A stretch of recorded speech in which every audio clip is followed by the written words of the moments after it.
The HOA board had decided long before the meeting even began.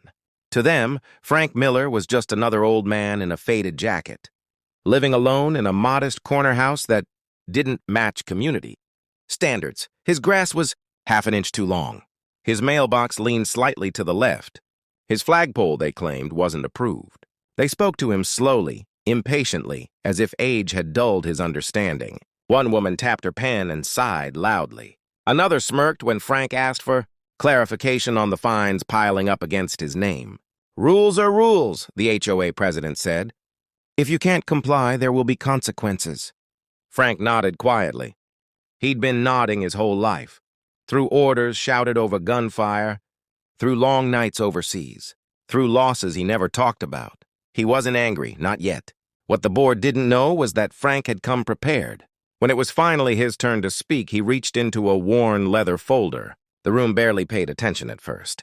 Papers slid across the table, official documents, neatly organized, stamped, and signed. "These," Frank said calmly, "are my service records." The president frowned and picked them up.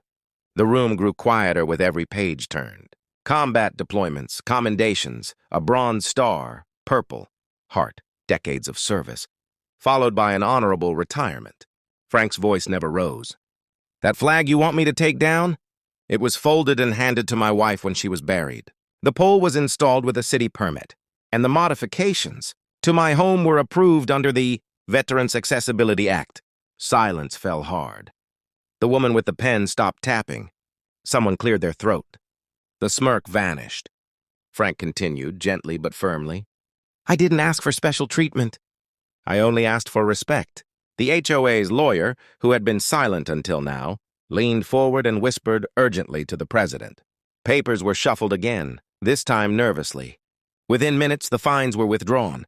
The violation notices were dismissed. An apology followed, awkward and rushed. Frank stood gathering his folder. "I've spent my life serving communities," he said. "I just wanted to live quietly in this one." As he walked out, no one stopped him. No one argued. For the first time since he'd moved there, the HOA finally understood who they'd been talking down to and how badly they'd misjudged him.